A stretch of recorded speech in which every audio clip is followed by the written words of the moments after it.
What's the alternative?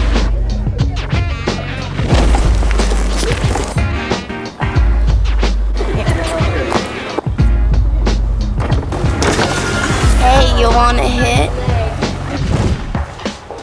No an alternative. No an alternative.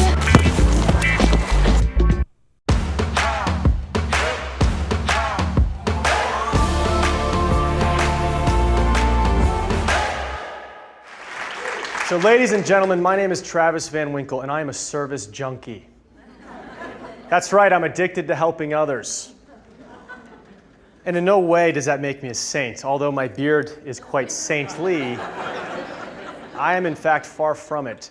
I want to share with you today my journey into service and how initially I avoided it like it was the bubonic plague, and how it began as something that was healing me, and then it became something that was driving me, and now it's something that sustains me. First, let me take you back to 15 years ago when I was just a punk teenager with very little experience in giving back. Yeah, that was me. I was 19 years old, attending the University of West Georgia. Ever since I was 8 years old, I wanted to be a wide receiver in the NFL, and for 10 years, my life was everything football. But as soon as I got to West Georgia to play my freshman year, I quickly realized I was mediocre after puberty at sports, and I was never going to be talented enough, fast enough, or strong enough to make it to the big leagues, so I quit, and I decided to just be a college kid. So my main focus then became drinking and partying and girls and drugs, and I don't know if that was for the girls, the drugs, the drinking, or the partying. That's how I felt as well. And so I focused on those things. You know, I was about hanging out, playing video games. I was big into that, the spray can of cheese. Do you guys know what I'm talking about? Sometimes I would go to class. And you know, I grew up pretty middle class, but a lot of my friends grew up pretty wealthy. So I was the kind of guy that would always borrow their really nice shirts, and I'd end up ruining them in some way, and then I wouldn't buy them a new shirt because I'm like, hey, your parents can just buy you a new shirt. Or I was the kind of guy that would get drunk and knock off the side mirrors off of cars. Or I was the kind of guy that would get in a wrestling match in your apartment and put a hole in your wall and not offer to fix it because, hey, it's not my apartment. Yeah, that was me. I was selfish, reckless, and entitled. And look, we all have our things. We all have moments that we regret. Service was not even in the realm of possibility for me at that time, unless I was forced to by law, which happened because I got arrested a few times in college. All I cared about was indulging it in what was good for me and only me. After about 3 years of college, I decided to drop out and move to Los Angeles to pursue acting. And man, I fell in love with it. I was doing all this soul searching, and I was all about personal growth, and I was studying psychology and familial dynamics and behavior and emotion. Everything that I could do to ensure that I'd become a working actor. And although I quickly found some success professionally, spiritually, I felt like I was running on empty. To quote author Jen Sincero, it was like I was driving with 1 foot on the gas and 1 foot on the brake. I was always often, maybe you guys can relate to this, but I would feel depressed or anxious or less than or worthless, often hopeless. And I was riddled with self-doubt and low self-esteem. I still am. So I decided to investigate different modes of spirituality that I was attracted to. Christianity, atheism, Buddhism, Vedantic philosophy, Hinduism, yoga. Hell, I even started taking therapy. I was on a quest to get to know myself for the first time, and I was spiritually thirsty for knowledge and love because I didn't know how to provide that for myself. So around the same time, I decided to remove drinking and drugs from my life just to see what it was like without it. Stop numbing myself, with this social lubricant. And around the same time, coincidentally, or perfectly divinely timed, I asked my best friend Justin about the Baha'i faith he always spoke about. And he would always talk about this guy, Bajula, Baba Bagawla. I mean, it could have been Baba Ganoush for all I knew. And upon investigation, I realized his name was Baha'u'llah, and he is all that in a bag of chips. Or as the kids today now are saying, he is lit. I think that's what the cool kids say.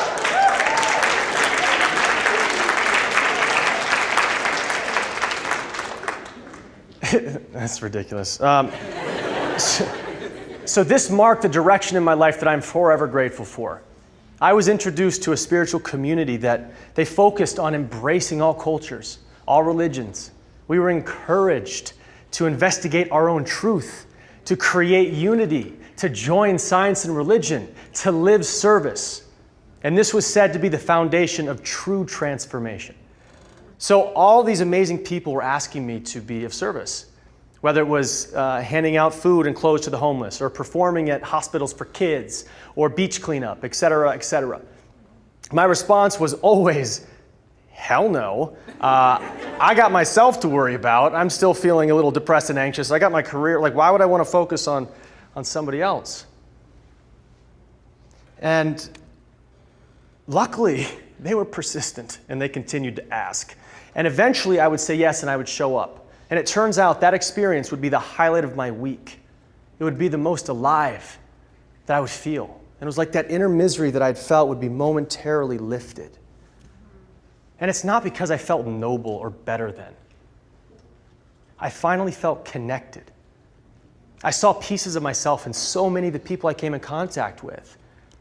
And the real surprise was this overwhelming amount of empathy that I experienced, realizing that we are more alike than we are different. And it touched this place in me that all my previous journeys were unable to accomplish. So it's like that light bulb moment, that aha moment. I was like, wow, the more I add value to others' lives, the more I add value to my own life. And actually, science backs up this idea that something pretty special happens to us when we engage in acts of good. According to research at Emory University, when you are kind to another person, your brain's pleasure and reward centers light up as if you were the recipient of the good deed, not the giver. And psychologists that study generosity, they have coined this term, helper's high. Helping others also is said to reduce your stress levels, lower your levels of depression, reduce your heart rate, reduce your blood pressure. It can elongate your life. This could be you. Or me. Well, I guess it couldn't really be me. Well, it could be me. Who knows what my life has in store for me?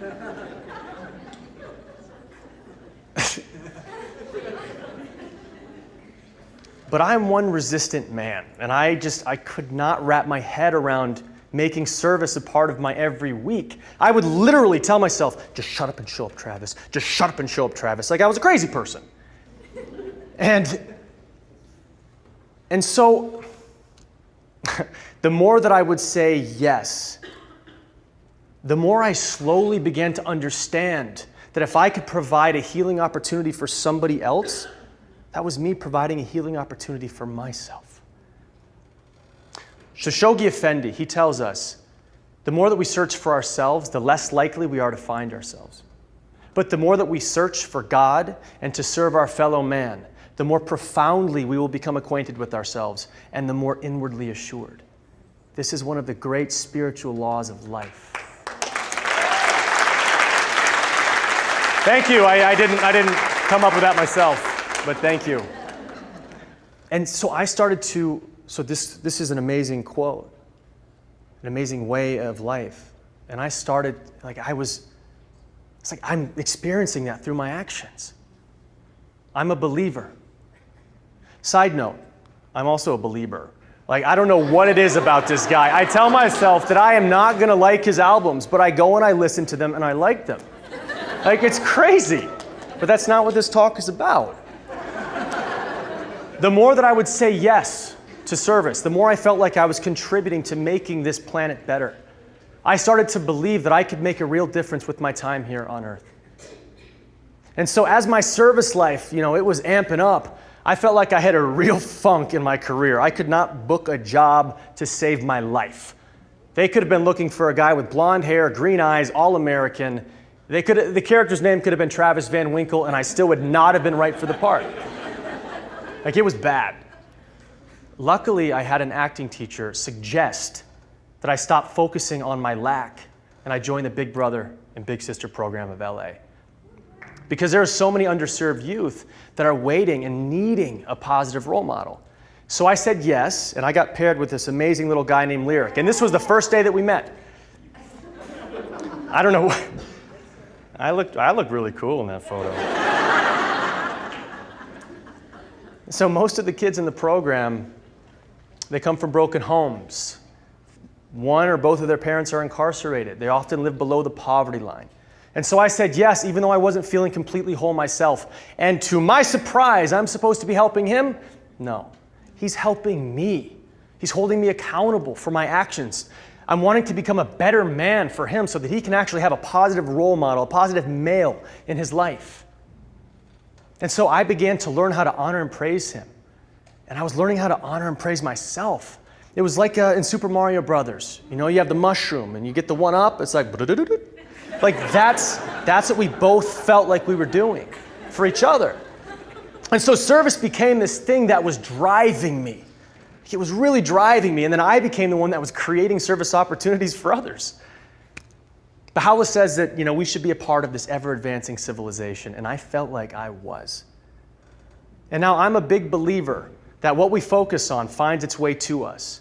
And the more I started to focus on service, the more opportunities came my way, and I got asked to go build a school in Malawi, Africa, with an organization called Build On. And they partner with communities in some of the poorest countries in the world. They build schools. And so I got to live.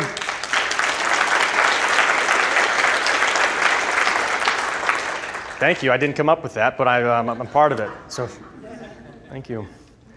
I got to live side by side with the same people that I would see in National Geographic magazines as a kid. It was an experience that changed my life. It expanded my worldview. It removed some of the prejudice that was still dormant in my heart. And it unlocked this joy inside of me that only this experience could. I mean, these people seemingly had nothing, often making less than a US dollar a day. Yet they were teaching me so much about family values and culture. They were rich in all of the areas that I respected and admired. They seemed happy, unriddled with this quest to conquer, without the grips of social media, without this competition to be better than, all the stuff that I'm confronted with on a daily basis. And if they don't work together as a community, they will not survive. It was a profound lesson, very profound lesson. So I got back from Malawi, and I ended up getting a TV series. I was a series regular on a show for the first time. It took me 10 years to finally get it, and I got it. So my life is good. I'm working. I'm helping the world. Some real kumbaya stuff is going on. So I should be happy. Yet I still feel this emptiness inside of me. Like, come on! I'm doing everything that I should be doing to be happy. I mean, what the F, Jackie Chan? I Googled what the F, and this is what came up.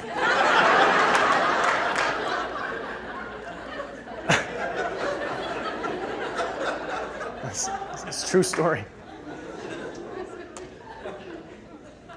Abdul-Baha tells us, be not the slave of your moods, but their master.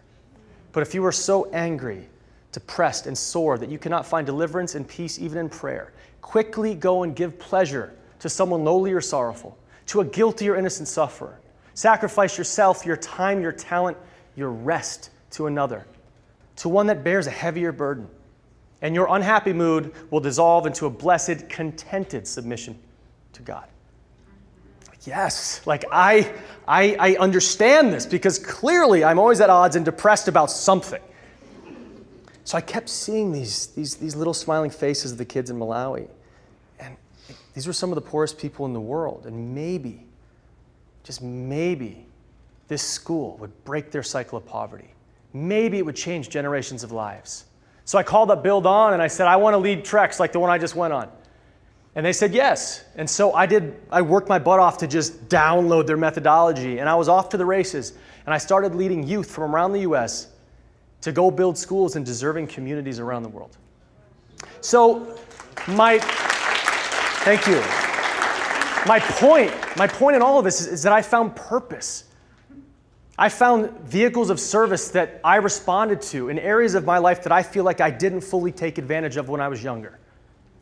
I wish I had a mentor in college to be like, wake up, dummy. I didn't fully apply myself in school. Maybe these kids will.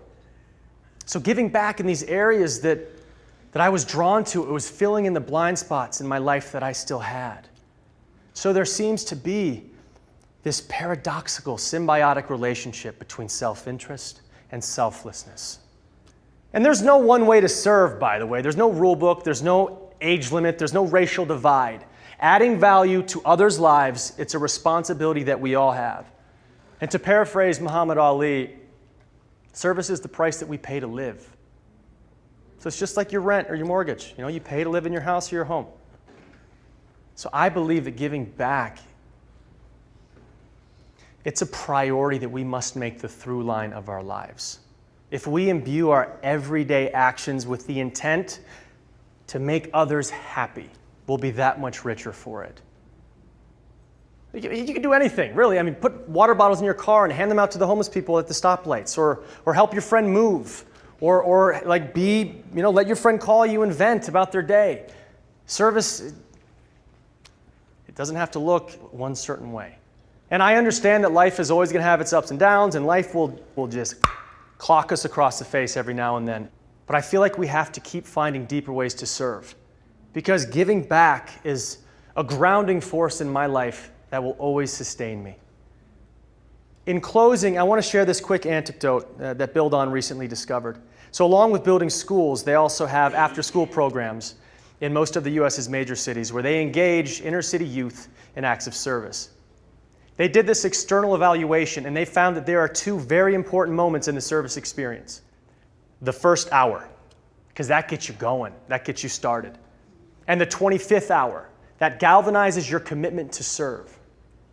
Now, I'm well aware that this does not just apply to inner-city high school kids. It applies to me and everyone here today that has yet to find the value of service in their lives. So I'm asking you, do that first hour. And don't just stop there. Get to 25 hours. Get to 100 hours. Get to the point where you stop counting and you just continually make service a priority in your life. And I promise you, it will begin to heal you, drive you, and sustain you. Now, my name is Travis VanWinkle, and I have never been more proud to call myself a service junkie. And yes, I need to help others to be happy. And I'm telling you, regardless of how you get into it, if you make service a focus in your life, you'll be happier for it. And you'll be hooked. Thank you.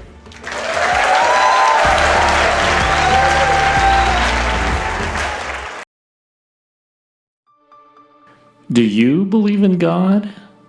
Are you one that can say you believe in God? You are one of 7 billion people who live on God's creation. In the Bible it says, you are one in Jesus Christ. Islam teaches everyone is born equal and will die equal. A Jewish concept states, all people stem from the same mold and have the same ancestry. All are therefore equal. Buddhists believe there is no fundamental difference between any human. Hinduism also advances the concept of the equality of all mankind. No one is superior, none inferior. May all beings experience prosperity. May none in the world suffer. Baha'u'llah wrote, know ye not why we created you all from the same dust, that no one should exalt himself over the other. So that would mean, through the eyes of God, these two souls are equal. So, do you really believe in God?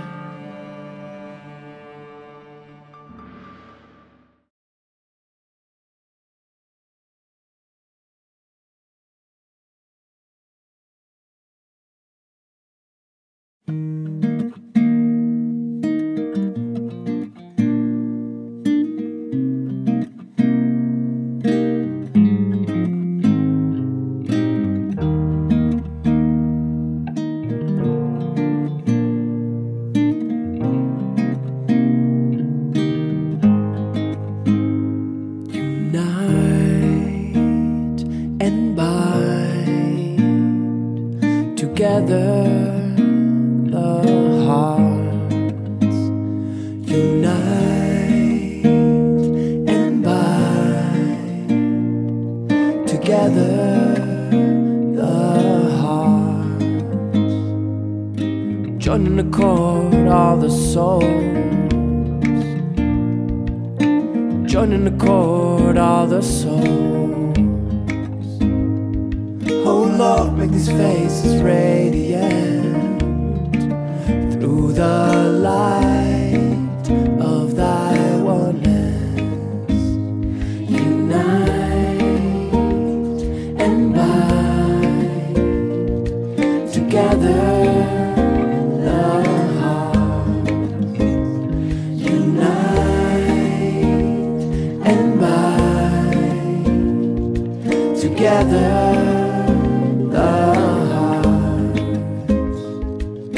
join in accord, all the souls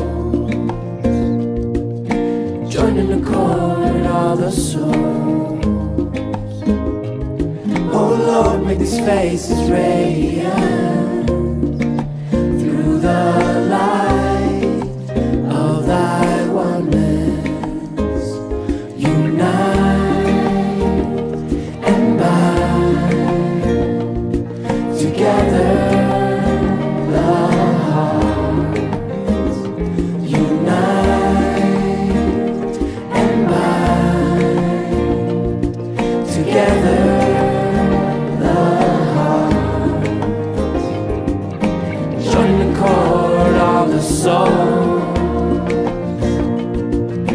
join in accord, all the souls. Oh Lord, make these faces radiant through the light of thy oneness. Unite and bind. Together the hearts unite and bind. Together the hearts join in accord, all the souls join in accord, all the souls. Oh Lord, make these faces radiant through the light of thy oneness.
Hey, man, can you buy us a beer? No, the alternative. No, the alternative. In just over 160 years, the Baha'i faith has grown from an obscure movement in the Middle East to the second most widespread religion in the world, embracing people from more than 2,000 ethnic, racial, and tribal groups. Its unity challenges prevailing notions about human nature and our common future.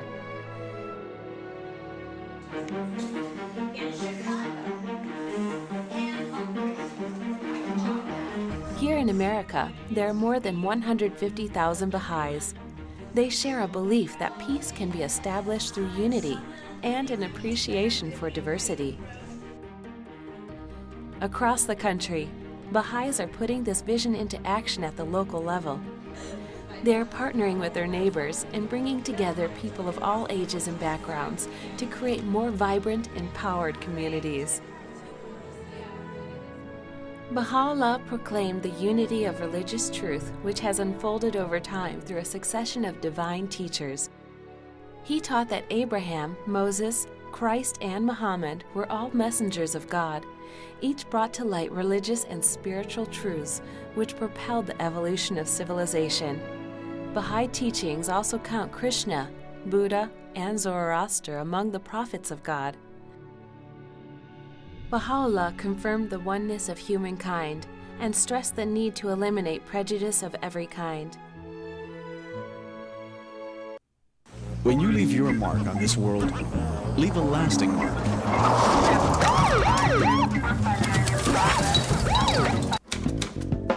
Leave a mark that'll stand the test of time.